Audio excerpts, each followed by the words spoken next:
వినిపిస్తుంది madam. Madam TP కొంచెం slow ఉంది, కొంచెం స్పీడ్ చేయరా, మరీ స్లో ఉంది.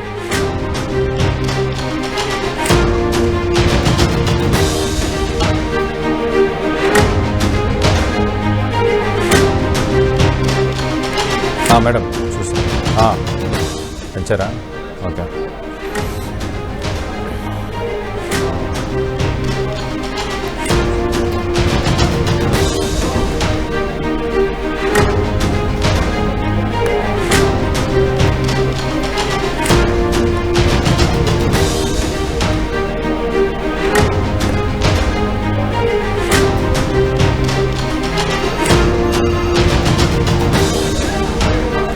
ఏపీలో పేదరిక నిర్మూలనే లక్ష్యంగా సీఎం చంద్రబాబు ముందుకు సాగుతున్నారు.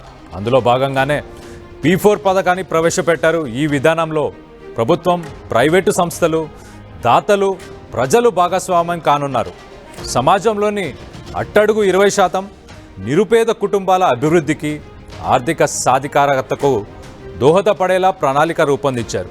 అయితే సీఎం చంద్రబాబు ఈ విధానాన్ని 2024 జూలైలోనే నీతి ఆయోగ్ సమావేశంలో ప్రతిపాదించారు.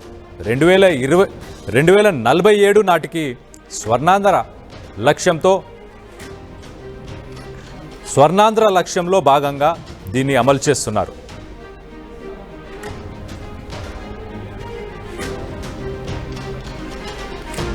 అసలు P4 అంటే పబ్లిక్ ప్రైవేట్ పీపుల్స్ పార్ట్నర్షిప్. ఈ విధానంలో ప్రభుత్వం, ప్రైవేట్ సంస్థలు, సంపన్న వర్గాల సహకారంతో పేద కుటుంబాలను ఆదుకోవడం.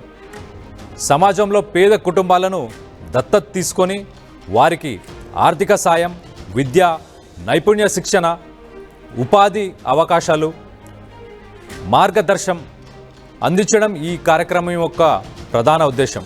ఇప్పటికే రాష్ట్ర వ్యాప్తంగా హౌస్ హోల్డ్ సర్వేలు, గ్రామ సభలు మరియు GSWS డేటాబేస్ ద్వారా అట్టడుగున ఉన్న కుటుంబాలను గుర్తించారు.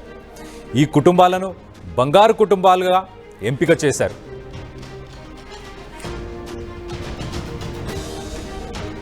ఇక్కడ ఇంకో విషయం ఏంటంటే ఈ కార్యక్రమం స్వచ్ఛందంగా ఉండాలని, ఎవరిని బలవంతంగా చేర్చరాదని ప్రభుత్వం స్పష్టం చేసింది. అయితే ఈ విధానంలో ఉపాధ్యాయులు ప్రతి ఒక్కరూ 2 విద్యార్థులను దత్తత తీసుకోవాలని చంద్రబాబు సూచించినట్లు తెలుస్తోంది. మరోవైపు ఈ విషయంపై Andhra Pradesh state teachers union, United teachers federation తీవ్ర అభ్యంతరం వ్యక్తం చేస్తున్నాయి. సర్కారు ఓసారి ఆలోచించాలని కోరుతున్నారు. ఉపాధ్యాయులు ఆర్థికంగా ధనవంతులు కాదని, ఇప్పటికే వారు స్వచ్ఛందంగా పేద విద్యార్థులకు సహాయం చేస్తున్నారని, బలవంతంగా దత్తత విధానాన్ని రుద్దడం సరికాదని వైసీపీ నేతలు వాదిస్తున్నారు. మరోవైపు P4 విధానంలో ఉపాధ్యాయులు 2 విద్యార్థులను దత్తత తీసుకోవాలని అధికారికంగా నిర్దేశించినట్లు స్పష్టమైన ఆధారాలు లేవు. కానీ కొందరు అధికారులు ఒత్తిడి చేస్తున్నట్లు ఆరోపణలు ఉన్నాయి. ఈ విషయంపై ప్రభుత్వం క్లారిటీ ఇవ్వాలని ఉపాధ్యాయ సంఘాలు కోరుతున్నాయి.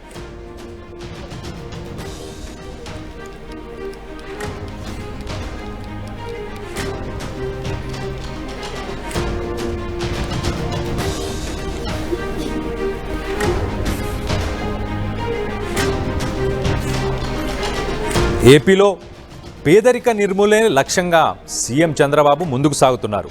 అందులో భాగంగానే P4 పథకాన్ని ప్రవేశపెట్టారు.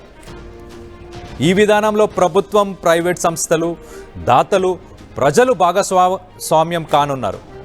సమాజంలోని అట్టడుగు 20% నిరుపేద కుటుంబాల అభివృద్ధికి, ఆర్థిక సాధికారతకు దోహదపడేలా ప్రణాళిక రూపొందించారు. అయితే సీఎం చంద్రబాబు ఈ విధానాన్ని 2024 జూలైలో నీతి ఆయోగ్ సమావేశంలో ప్రతిపాదించారు. 2047 నాటికి స్వర్ణాంధ్ర లక్ష్యంలో భాగంగా దీన్ని అమలు చేస్తున్నారు.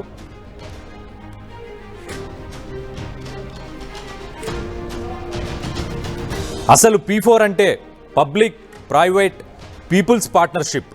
ఈ విధానంలో ప్రభుత్వం, ప్రైవేట్ సంస్థలు, సంపన్న వర్గాల సహకారంతో పేద కుటుంబాలను ఆదుకోవడం. సమాజంలో పేద కుటుంబాలను దత్తత తీసుకొని వారికి ఆర్థిక సాయం, విద్య, నైపుణ్య శిక్షణ, ఉపాధి అవకాశాలు, మార్గదర్శనం అందించడం ఈ కార్యక్రమం యొక్క ప్రధాన ఉద్దేశం.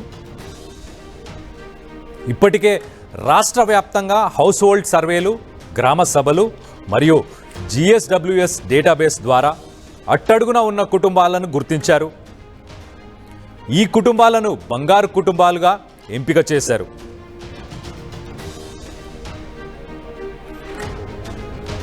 ఇక్కడ ఇంకో విషయం ఏంటంటే ఈ కార్యక్రమం స్వచ్ఛందంగా ఉండాలని, ఎవరిని బలవంతంగా చేర్చరాదని ప్రభుత్వం స్పష్టం చేసింది. అయితే ఈ విధానంలో ఉపాధ్యాయులు ప్రతి ఒక్కరూ 2 విద్యార్థులను దత్తత తీసుకోవాలని చంద్రబాబు సూచించినట్లుగా తెలుస్తుంది. మరోవైపు ఈ విషయంపై Andhra Pradesh state teachers union, United teachers federation తీవ్ర అభ్యంతరం వ్యక్తం చేస్తున్నారట. సర్కారు ఓసారి ఆలోచించాలని కోరుతున్నారు. ఉపాధ్యాయులు ఆర్థికంగా ధనవంతులు కాదని, ఇప్పటికే వారు స్వచ్ఛందంగా పేద విద్యార్థులకు సహాయం చేస్తున్నారని, బలవంతంగా దత్తత విధానాన్ని రుద్దడం సరికాదని వైసీపీ నేతలు వాదిస్తున్నారు.